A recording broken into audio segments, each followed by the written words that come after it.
everyone for putting on such an amazing event. I took a week off work to enjoy as many speedruns as possible. It has been the best vacation yet. Let the Pito decide where the incentive is put. $10 from Radman. Simpsons Arcade needs more El Barto. We need more Super Metroid 2. So here's to the 2 players, 1 controller run. Can't wait for the Metroid block. Hashtag play friendly. $30 from Fritz Feldman. Hi, short donation to get that 2-player, 1 controller run going. I'm really hyped for that and would be devastated if it wasn't met. Nice event so far. We need to get the pace up if we want to beat the donation total of last year.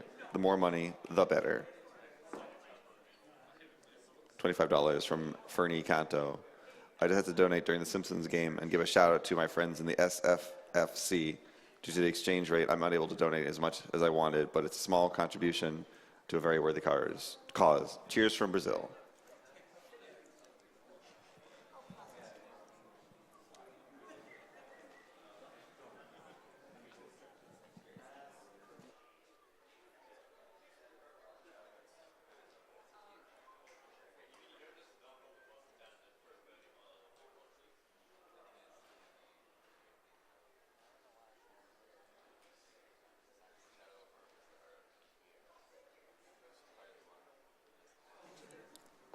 Up next is Dungeons & Dragons Shadow Over Mystara by Hugo4Fun. But before that, we're going to take a quick commercial break. So stay with us.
So up next is, again, Dungeons & Dragons, Shadow Over Mystara, Cleric percent. We have a bid war for choice of color, and it looks like the choice is Greldon the Blue Cleric is ahead by a fair margin, as long as you guys know what that is.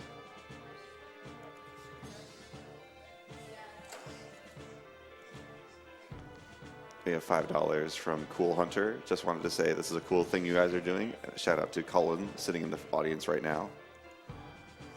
$5 from Zerpents.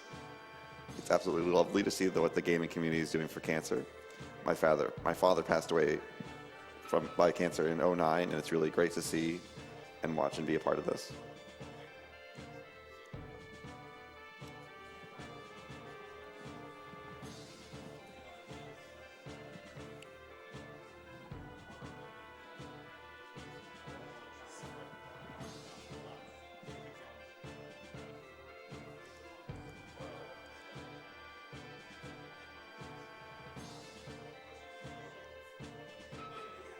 AGDQ 2016's live stream is powered by Twitch, bringing you a 24-hour stream from January 3rd to 9th.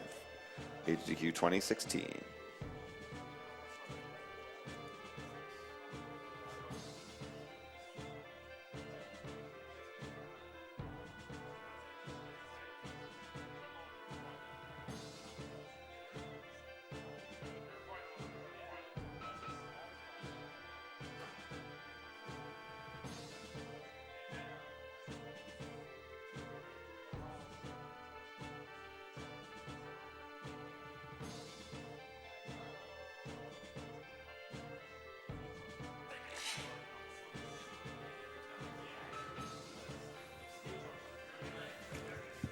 Okay, I can hear myself pretty well. Okay. Sounds good to me. All right. Okay. Whenever you're ready, Hugo. Okay. And 3, 2, 1, go. Okay.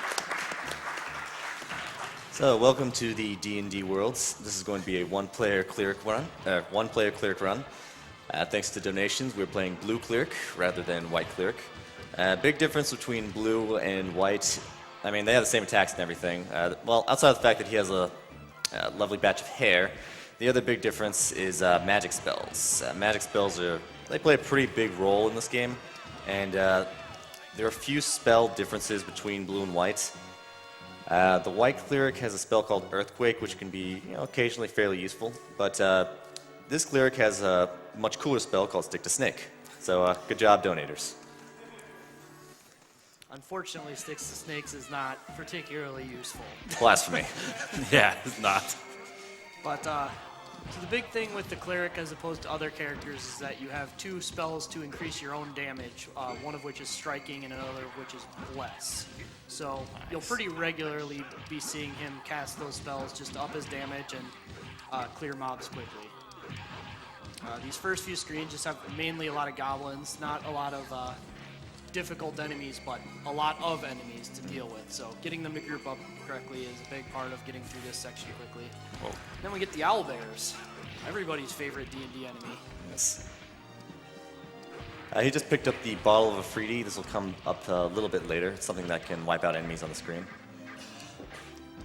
Those blue bottles he's grabbed are little health potions that'll heal him, so he can save his cure spells because some of his spells are actually linked to other spells. So depending on which ones he casts, he gets less casts of other spells. Right. It doesn't play too much of an important role unless he's going for certain backup strats. Yes. Yes. That goblin hang. Okay, he's looking for a very specific safe spot here. There we go. Nice. So yeah, Sticks to Snakes adds a bit of damage here. It's pretty neat to see him just run around. Oh, that was unfortunate. Yeah. That's actually energy. Yeah, War Machine tosses a lot of bottles of oil around, and this is actually a really obnoxious boss just because what you have to do is keep clearing out the goblins that are pushing it. And and without anything to push it, it just sits there and lets you hit it. So Right. Ideally, he can actually never have the boss attack. He can just kind of stay crouched and kind of keep following him and pounding away. But he got hit by the bottle, which put a bit of a damper on those plans. Yeah. One of the goblins get loose, and he can cast any kinds of attack, and the worst one is the bottle. So, this happens. One of the things to note is that the cleric is one of the characters that gets several levels up, and we actually need that for recharging spells. So we kind of abuse that. That's part of the run. And since we're on the river here, Hugo's actually memorized it to the point where he will get no encounters. So if we have a... Never mind. we have an opportunity to collect some money here. Yeah. Yes, money collection is fantastic. It's very useful because you can use that to buy health. This game doesn't give you full health refills very often, so you get partial health refills. You can see he has quite a bit more health now than he did, but it's pretty rare for it to just entirely refill it. Donation comments would work now. Yeah, we have a few seconds. Whatever. The waterfall actually wanted to give us some information about the ultimate sword, which is useless since we're a cleric. We don't use swords. We wanted Actually to- can't use swords. You're not allowed to pick up anything that's considered a bladed weapon Yeah, as the cleric. yeah, it's part of the vault. He's a holy man. Yep. The ultimate magic, which we can't use unless we're in a 4-player game, so that don't even need to know about that. And then the last one is about the final boss, and I hope Hugo knows what he's doing with that. Now, he uses a spell right here. One thing that's interesting about spells is that while they're playing, you're kind of invincible. So things like terrain that's being falling down and would normally hit you in the head won't while you're using magic, which is pretty useful. So one thing to note here is the first use of throwing hammers. We'll use that a little bit throughout the run. It actually confuses the enemy as soon as it hits him and does a little bit of damage. It helps him set up to get a better Scorpion kill, but in the end, Scorpion can really do whatever he wants. Right now, he's behaving. Let's hope that holds true. Ooh, nice. Lightning. And another small thing to note, as you notice, he killed the other random mobs, but other enemies spawn. That's one of the reasons we completely ignore the mobs, because Yep. they will not go away. They'll just keep coming. This man Scorpion can do some very, very bad things, so that was a very nice fight. Yeah, it's pretty unusual for him to just kind of. Highlighted. Dwarves may find some treasure. Okay, you got anything else? Oh, sorry. Don't touch me. Okay. Sorry about sorry. that. We have Just trying to say hello. We have $20 from Xeon. Hugo4Fun is my brother, and I'm cheering him on very hard from Thank here you, in bro. Brazil. Kill cancer, animals, and get hype! Hype. So we got rented an airship. Cool. I guess we're not going to get the deposit back on that. Yeah, nothing's ever gone wrong in an airship on a video game. Nope. So we're just letting the elves come to us, and we're going to hop over a couple fireballs. So if there's one or two more donations, we actually have time before Alright. the boss. We have $185 from Faze, Brent, and I'm not going to pronounce this, Gilmray. Hey Hugo, been waiting for D&D run for a while. This is from your friends. Have a good run. Love and hugs. Faze, Brent, Gilmray. Also, Charmander should be named John Cena. So this is the second use of hammers. We actually bought a full complement in the shop to get about a bar and a half off of the Harpy, but he's doing a very good job of actually air comboing the Harpy, which is what you could do to be slightly faster, but the hammer is a more consistent setup, because you just almost always get that bar and a half off. Yeah, and Harpy, once she's loose, is about as annoying as any bird in a video game has ever been. Yep. Yeah. Birds are jerks. Now, one thing interesting about Harpy is she can do like a zero-frame get-up reversal thing. And so, in order to counteract this, he likes to do an uppercut while she's on the ground in such a way that it kind of counters it. So we got a small peek at the final castle just because we beat the Harpy so fast. It's one of the nice little perks of the game. That was the Super Joy of Cleric. Instead of doing a regular get-off-me move, he just instantly kills undead. Except the one that just decided to leave. He didn't. Right. The game can only count up to 3, sorry. Very nice. So, we can fully Nice job. theoretically kill him, but once he gets to a certain point, he's going to start and He's got do plot this. armor. He's going to get up and do this. Yeah, plot armor. Got some pretty extreme plot. So yeah, that was a pretty perfect ground pound infinite because usually he gets up at least once and you have to knock him down, but he didn't get up once there, so that was totally on point. So awesomely enough, his brother just decided to show up and show him what's for, not say a word to us, and the stage ends. Okay. Yep. And no healing too. Thanks for wrecking our ship, buddy. Bunch of characters that we're never going to be seeing in this run. Yep. But the airship crashed, so now we feel better. Yeah. Yeah, we took a nice little Took a nap while it was crashing. And yeah, I guess it must have been the dwarf that was doing the flying that we obviously don't have with us. Yeah. Right. Now, if you watch the run from about 2 years back, this level is going to be new for you. He chooses this over, let's see, what is the other Forced to despair. I Forced to believe. despair. Right, The Force. Beholder. Mostly just because the boss fight in this is more manageable in one player for Cleric. Yeah, Forced to Despair can be kind of fun. We've gone into it by accident a few times in practice runs, and it's definitely disparaging in single player, to say the least. I hate this dog's hitbox. Yeah, Hellhounds, when they're just running, they have an active hitbox during the entire run. Many bad puppies. So, yeah, so Get it's out. important to kind of play it safe Come on. around them. Sometimes they'll just run back and forth continuously for long periods of time. And Like that. Puppy. Okay, just to make sure. so one Come benefit here, to playing come Cleric is that he does have some healing spells. So he has a lot more survivability than a lot of characters would. Yeah, a little more And, safety. Unlike a lot of arcade beat-em-ups, you don't have any spare lives in this game. You just have the one health bar. Yep. So this is the Ogre Brother. Okay, come here. Shh, that's a secret. We don't want to see the other one. Come on here.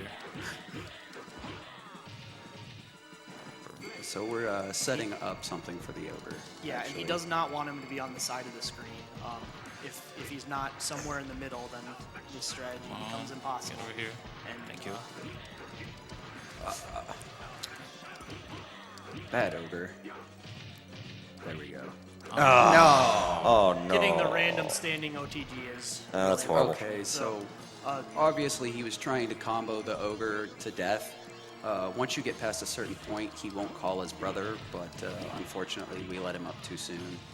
Yeah, that wasn't really his fault. It's just that stand up is really annoying. yeah, And you'll notice a lot of times during fights he'll slide to pick stuff up. That's actually because the attack and the pickup button are the same. So many times you can accidentally read a statue or pick up There it is again. like 10 gold coins when you want to hit a boss that's right in front of you. 10 gold coins, One you more? get a single Yep, there it silver is. coin. Oh, there we Single go. There we silver, go. yeah. This is what we wanted to see. Yeah, yeah. Just on the Good recover, good recover. We also got our first glimpse of Continual Lights, which is a move that you can use to stun your enemies, including bosses. It's very nice. You'll likely see it again later. Not sure.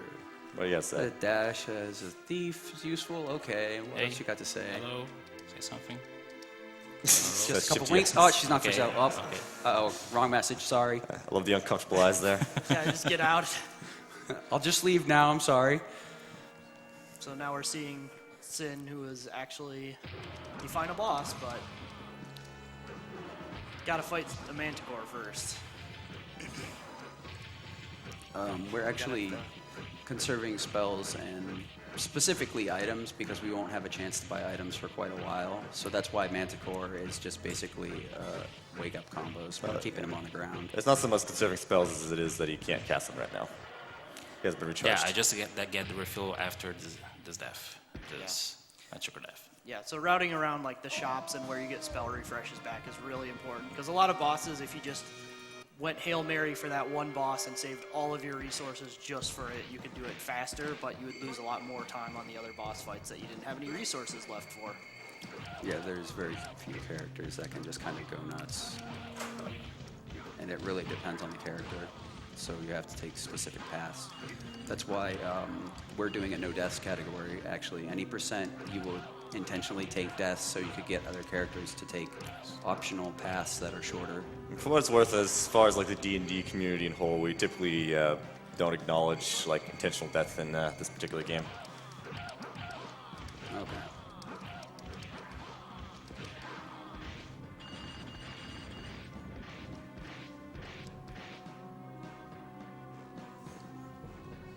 So we get a nice couple of rooms here where they just decided, don't worry, you don't have to do anything, just survive.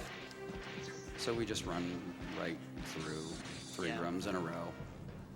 It's a nice there are a refresher. lot of branching paths and opportunities that you can go through that you don't really take in a speed run because you're trying to beat the game quickly. So he just grabbed a key real quick to pick up a lightning ring. It's a good backup strat. We might see it. We haven't seen it a lot in practice, so we'll see how the run goes. So now we're fighting the Lich, who's the final boss of the first game Yeah, in the D&D arcade series. Yeah, you'll notice he actually picked up a yellow potion that gave him haste, which increases attack for a time. Attack speed, sorry.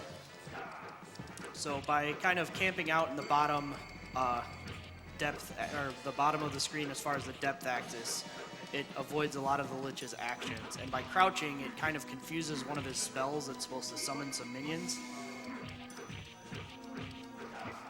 Okay, it's fine. As long as he's all the way to the bottom, like he said, he can dodge every meteor. They just can't spawn there.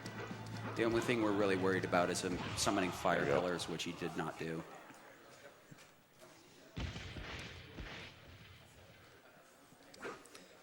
But, I mean, we're not allowed to fight these people now, so we're just going to get put to sleep, and then they're going to just leave us alone. Apparently They're we not weren't gonna- paying enough attention. Yeah. They're not concerned with us right now. They're like, oh, you're only level 16. Don't worry about it. We'll just send another random pack of mobs. He got that fire ring much earlier in the game, was saving specifically for this spot, as is with the bottle of Afridi. One thing that's really big in this game is menu management, kind of knowing where you are on the menu so that when you quickly get to it, you can start attacking properly. Yeah, Especially with the spell users, because there's multiple layers of menu that you have to move through. And it keeps track in each layer where you are in that layer, so Right. your menus can just be wherever you left them. So Displacer Beast is a very tricky fight. He creates a copy of himself, which is pretty easy to pick out since it doesn't have a shadow, but it still just creates some visual noise, and also there's just a lot of goblins around. Yeah, the big issue with this is actually the goblins. Like, you could do like a ground pound infinite thing on this, but the goblins are just going to hit you out every time. Yeah, they might smack you. They might throw a fire pot where you're going to land. That's the problem. I actually saw it earlier in practice. Hopefully we won't see it here. So one trick he did do there was by getting behind the Displacer Beast as it's standing up. If Displacer Beast isn't facing you, his next action will always be to turn and face you. So if you can create enough space to just stay behind him, he'll just turn around and then you can smack him while he's standing. But again, the goblins don't give you a lot of opportunities to do that. Yeah. And he's trying to pepper in a little bit of the hammers to get some confusion so that he can get closer to the Displacer Beast. Very nice. Yes. It's a very good fight. Yeah. Any fight where you survive is pretty good against this boss. Yeah. It's actually like that. The gnome, he wants some help. Yeah, Gnome wants help, but we don't want any of that. No, You're not no, here there, for there's help. no route where you go for those gnomes. The Gnome Village path is very, very long. Yeah, you notice that he managed through the text there, but during that fight he picked up something called the Skin of Displacer Beast, which is kind of lucky. You can get the skin or you can get the eye. You can get both. Oh, you could get both too. But yeah, so we got the skin, which is good because when you talk to that shopkeep, he changes the skin into the Cloak of Displacement, I believe it's called. Which, I think it's Displacer Cloak. no, Displacer Cloak, whatever. I mean, it makes you immune to projectile attacks, which is nice. I think it actually just lowers it when I was reading the text box earlier. Yeah, the game That's, says that's what it's- it claims, but Yeah. projectiles won't even hit you. They Yeah. will not impact you at all. They would just phase straight through you. Right. And that part, what he was actually looking for was whenever that little knoll, or was it a knoll? Is that what they're called? Goblin. Was it No, a goblin? those That are wasn't the a goblin, goblins. no. Those are the gnolls, I believe. I thought the knolls were bigger. Well, whatever that Or, thing. yeah, the gnolls are the Kobolds. That's Kobold, thank you. Kobolds, thank you. But yeah, whenever the kobold destroys, kill them. Yeah, destroys the sign, he either nothing shows up or like a little piece of wood shows up. If a little piece of wood shows up, it'll have kind of an arrow telling you the direction to go, which is always the opposite of the direction that the kobold is going. If nothing shows up, then you follow the kobold. We just fell like 100 stories. Don't worry about that. Yep. Supposedly there was Clerics, no feather fall, I guess. the shopkeep that we actually ignored gave us Yeah. a levitation stone, and that's what a really saved hard us part of from the breaking run. our ankles. Yeah, so he had a choice there between the lava Nice. level. Ooh, nice. the Power gauntlets. These will increase his damage That's as a- long as he doesn't take more than 2 to 3 hits. It depends sometimes. Well, Yeah. it is actually just random. They can break in a single hit. Yeah. On all of the breakable inventory items in this game, every single time you get hit, there's just a chance that they break. Yeah, and trust the me. chance is pretty high. Oh yeah, but so he also picked up the fire rod, which increases your fire attack power. I'm pretty sure that was meant to be for like spells, like fireball or whatever. But it also works with large burning oils, which is We like them. You're yeah. gonna be seeing a bit of them. Just Yeah. a few. Maybe 9 or less. Not that many. Oh, the worst luck possible. Okay, Yeah, Frost Salamander can do whatever he wants at the start of the fight, and jumping forward is okay, a pretty Oh, disastrous okay. pattern. Oh, what? Come Oh on. wow. Frost Okay. Salamander is a strong contender for hardest boss in this game, to be perfectly honest. He is going in hard right now, yeah. Along with the gargoyle being there, just all of his hitboxes are really deceptive and large. Yeah, the be safe here. gargoyle does not add any help, and neither cleric would actually have a spell to damage him because he only takes damage from spells. It's a intense fight, so you have this mob that you cannot deal We with, also love the hitbox. and then getting frozen over and over again if you accidentally get hit by the boss.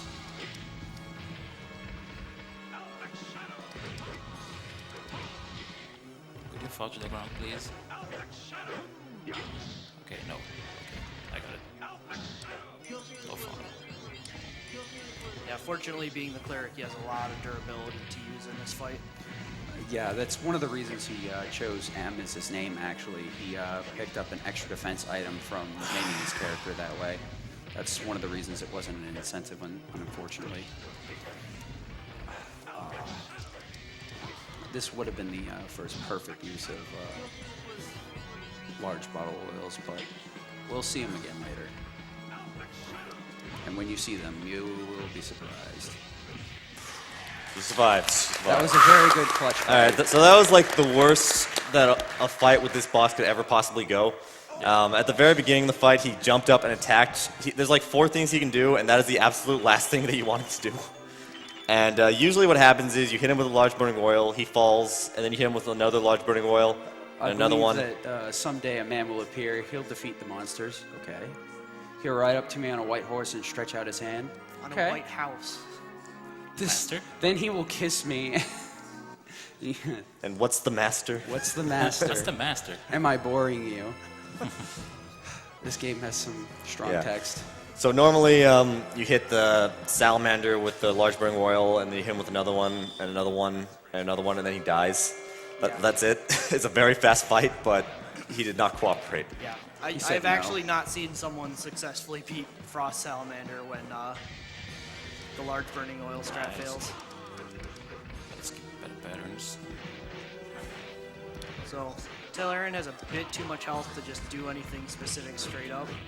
Well, you could do that, but Do a little bit of working him over, Just and we're gotta gonna tenderize him. we're gonna try and burn him up again. We're gonna try and turn him into something cookable. I knew that. Yeah. okay.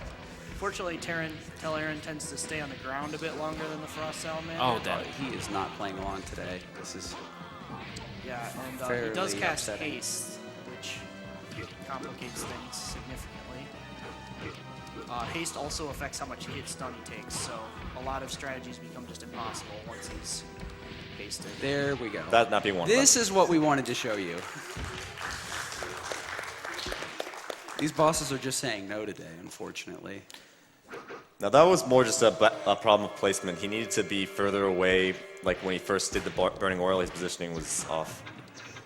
Yeah, each of the 3 pillars of the large burning oil is a separate hit, Yeah. which is why positioning is extremely important. Ezer Horden. Ezer Horden. This guy. This Energy boss Horden. ignores a lot of the rules to how the game normally works. And sometimes he'll just eat you. Yeah, there's no real skill involved with this particular boss. It's just kind of hope. So again, the advantage of being cleric is that Fighting again. Yeah, Cleric does make 1cc much more consistent just because he can do that whenever the bosses don't cooperate. A lot of other characters kind of have to roll with it. yeah, Yeah, that is the one nice thing about just picking up this game, no matter what console you buy it on. There we go. The versions will just allow you to keep plunking in continues over and over again. So no matter how bad you are, you can make it through to the end. Well, and just no, enjoy the game. no, not least really. in practice. There is actually a lot more to it. I've managed to make it through. But I mean, the healing does help, but it's not infallible. He's a quiet guy. Yeah, he's one of the few shopkeepers that has nothing to say. The Battle Royal, this is actually a pretty interesting portion. well, he is in the enemy castle and just selling us stuff. So Yeah, the 2 goblins that we meet are pretty interesting in themselves, but the other one has something to say. He's very good with English. so yeah, Shadow Elves are not. So yeah, he's positioning himself. They don't have really a great approach. They kind of just assume you're going to run away from them scared, but when you don't do that, they just kind of miss. Okay, I leave it there. So we're taking a dog for a walk. Actually, a pair of them today. Looks over. Now, the interesting thing to look at with this stage, for one thing, he does the spells while they're kind of in the background running around because they'll still be in the background running around as he does the spell, so, you know, it's a good way to not waste time. But another thing is it actually does influence their placement depending on when you push it. So because he did the magic at that particular point, they came in on one side all grouped up together. Yeah, they all reach the point where they would be stopped by the spell casting animation. And then right here, we kind of want to save an elf. I think Murph understands this a little bit better than I do, so I'll let him explain it. So all of these fights are on a timer. You can like continue defeating enemies forever, or well, not forever, but for a long time, and you'll get more points and experience. But for a speed run, there's no way to actually accelerate the process of getting through this. You just have to wait until you reach the point where the fight ends. So by just keeping a low number of enemies alive, you just kind of force the timers to wait out with one enemy instead of spawning new sets of enemies. So we get a nice brisk walk up to the top left alone now. Yeah, and once you finish the last fight, how you don't have to progress, you can go backwards a little bit even. So yeah, this is a big castle that you can explore, and there's lots of fun things to find and all kinds of very interesting traps, but we don't want anything to do with those. We're just going to fight this guy. Oh yeah, So- Dark Warrior number 2, Yeah, Dark Warrior 2. to be specific. Yeah. Since we took that nice raft ride, we got to avoid Dark Warrior 1, who's actually fairly simple, but it's a much longer stage because we have to fight thank a lot you. of things. Today is the day of the worst patterns. Yeah. Dark Warrior, you can hit with large burning oils, but at certain health triggers, he just stands up no matter what. So Yeah, you and when he can't- stands up, the worst attack he can do is the jumping one because he has iframes. Yeah, so there's not a completely definite way to fight it, but hammers do a lot of damage, and Yeah.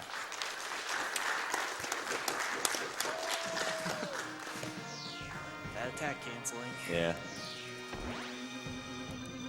There's a lot of freedom to cancel attacks into other attacks, and if you do it right and cancel into blocks, you can kind of just do silly poses for no reason. What do we got with this guy? Are you sure no one has so much as even scratched that sin? Really? Sin's fiery breath can incinerate anything in a blink. Okay, I won't try and step you. Okay? Good luck. Okay. So this boss is a real pain depending on the character. No, it's just a pain in general, but Cleric at least does have a spell called Continual Light that makes it a little more manageable. So Manticore and the Black Dragon here are not important. They're just kind of in the way. They do have health bars, but they have significantly more health than Nagpa. So Yeah, Nagpa's you health can, is very low. yeah, continual light is extremely useful in just pinning down the enemies that you're not interested in. Specifically with this fight, because the problem okay. Nice. That's holy word. Holy word. It's really funny when you have Nagpa off screen and it just hits the Black Dragon and the Manticore, and you're like, wait, what? Why did that kill Nagpa? All right. So we've got this dragon. This is the final boss, by the way. So we'll let you know when time is. But just keep ready.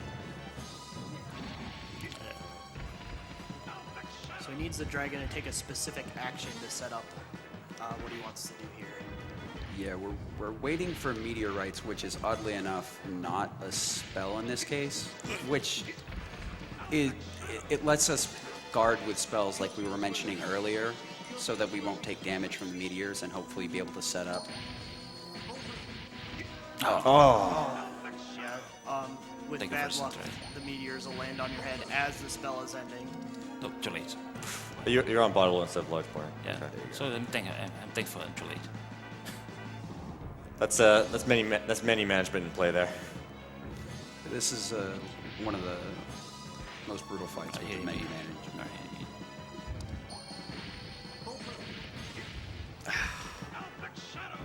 Come on, just one bar.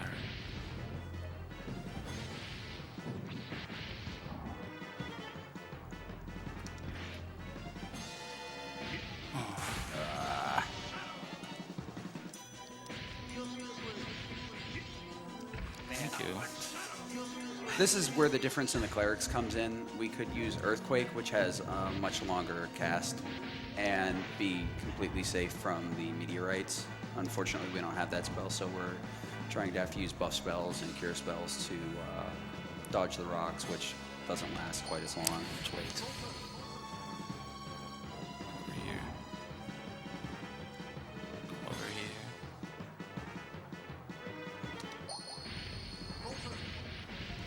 Oh, I think we got it. No, he moved. Nah. Right. So it Okay, looks like backup he's getting strat. hit by all that, but she's not. All right, backup strats. Let's go. Yeah, don't forget the ring you got. Ah. He has So, enough damage for the... What we were looking for is at the end of that attack, she'll be on the ground for one frame and pretty much one frame only, and that's when we can hit her with the large burning oils. But there's even on top of that, Oh, you there's a want to caveat. We have to hit her with 2 of the flame pillars as well to be able to kill her. So we could do a quick. Nice! There we go. Lightning bolt back up. He- This is what the ring was for. Yeah. So It's not supposed to do this much damage either. Time. Time. Large burning rolls are good in this game, I swear. The large burning oils were. Okay, she's got a nice little shave cut there. yeah. Yeah. Mystara I did guess not that's want you lethal. to- Mystara did not want you to have any RNG today. Nah. Yeah. No, you lived through it once you see it. Good job. Nice. But yeah, what he did there, you might remember from the co-op run about 2 years back, we did a strat where I did 3 continual lights and then the elf did lightning. So basically you have to hit 3 times and then do lightning. You have to time it really well. It's much trickier if you're just doing it alone because you have to get the 3 hits and then do the lightning. Oftentimes, you do 3 hits and you think you're good, but no, you didn't time that lightning properly. So what he did was actually the harder strat in terms of getting the quick kill on Sin. Like the easier one would be to get the large burning oils off. So good job there. A little shout out to the Brazilian speedrunning community. Hey guys. And a little shout out to the judging Magic Brazilian community because they said I would not want to see this because if I didn't do the shout out. So take this. And thank you guys so much for letting me play and keep having fun with the marathon. Thank you.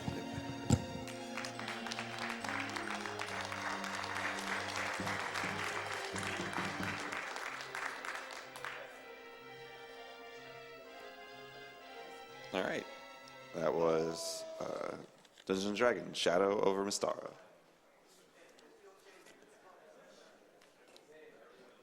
They have $50 from AA Ron. How is a guy supposed to get any work done when there's Super Metroid to be had? We need more 2-player, 1 controller.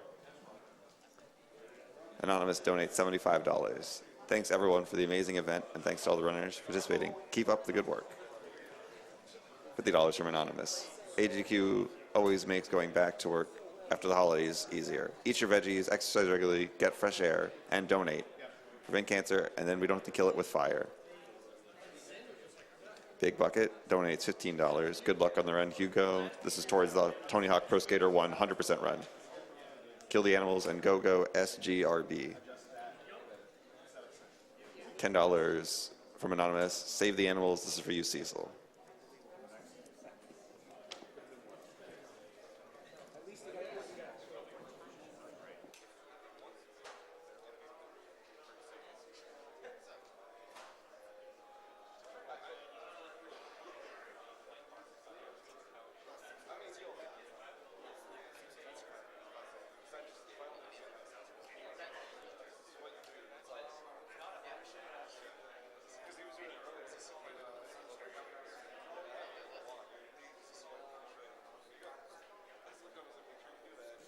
All right, everybody, we're going to jump to a quick commercial break before we come back to an interview. Stay tuned.